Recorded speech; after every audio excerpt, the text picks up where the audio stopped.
It's happening right now. You're about to witness a collapse no one saw coming. The shelves are empty, the trucks are sitting still, and California is facing a food supply crisis. This isn't a wildfire, this isn't a drought, this is something worse. Imagine walking into your local Costco in San Diego, meat sections wiped out, water aisles stripped bare, and fights breaking out over baby formula. Now picture the same chaos unfolding in stores across the state, from Fresno to San Francisco. And here's the part that should shock you. This is only the beginning. What happens next could change how you get food for good. Stay with me, because in just a few minutes, I'll reveal what's really happening behind the scenes and why no one's telling you the full story. You might be thinking this is just another news cycle, but it's not. What we're seeing in California right now is part of a much bigger pattern, one that could ripple out and affect every single state. This isn't just about food shortages. It's about a system that's on the brink of collapse. In the last 48 hours, the trucks stopped. Every hour that passes, the problem gets worse. Grocery stores are rationing. Security guards are being posted at entrances. You can't even get a loaf of bread without being told limit 2 per customer. And this isn't a small town issue. This is happening in major cities, in Costco, Walmart, Target, and even your local Trader Joe's. So what does it mean when this kind of disruption hits a state as big as California? Why should you care? Because if this collapse isn't stopped, it will spread. What happens if it goes national? Here's the truth no one is saying. This crisis was predictable. It was planned to happen. And the evidence is staring us in the face. Governor Gavin Newsom's press conference this morning, he said the chaos was caused by panic buying. But that's a lie. What he didn't say is that more than 4,000 truck drivers have refused to cross into California because of new legislation. He didn't mention it because it would have made him look weak. Instead, he blamed the people. The ones who are just trying to feed their families, the ones who are seeing the shelves empty out and acting naturally to protect themselves. But here's the thing, that 32% increase in buying, that's not hoarding. That's rational behavior when the system you depend on is collapsing in real time. Now ask yourself, why hasn't this been fixed? Why are trucks still stuck at the border? As the crisis deepens, one thing is becoming painfully clear. This isn't an isolated event. It's part of a larger trend, and it's happening at a time when we're more vulnerable than ever. This isn't the first time we've seen something like this. We've had disruptions before, but nothing on this scale.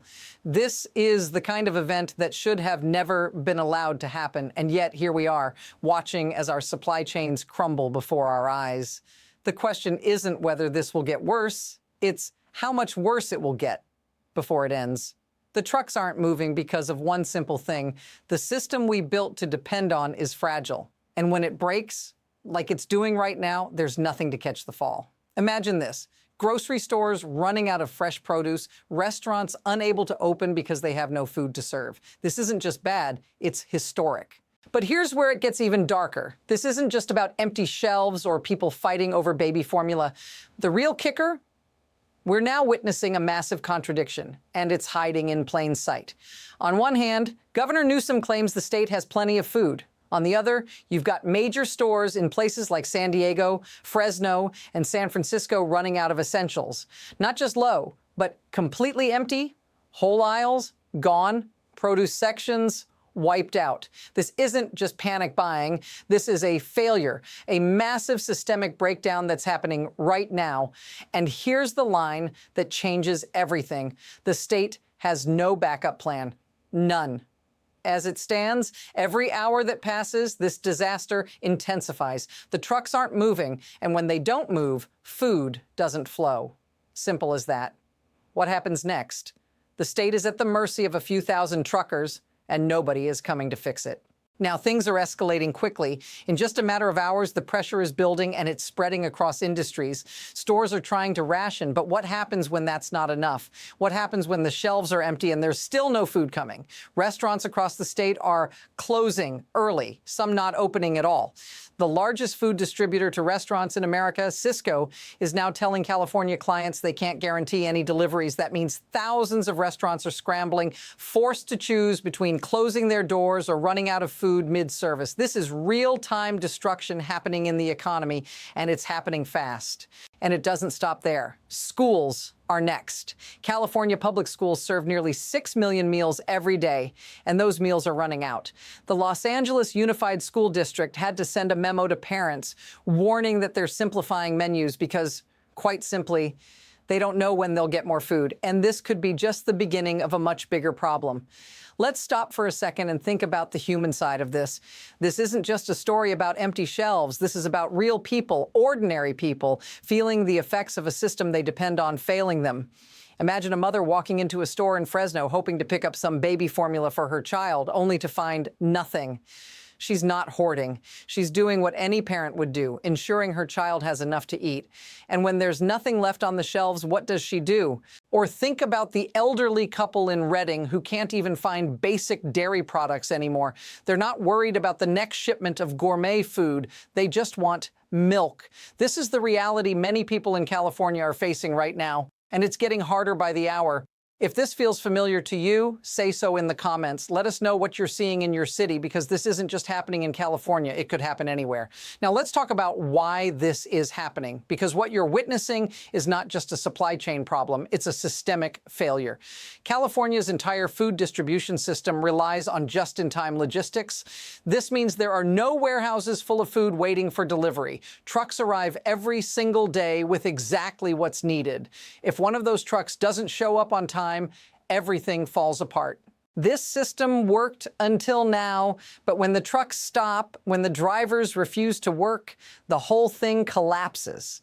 And here's the truth that no one is saying. It's not just this boycott that's breaking the system. It's the fact that this system was designed to fail. No backups, no safety nets, just efficiency until it wasn't.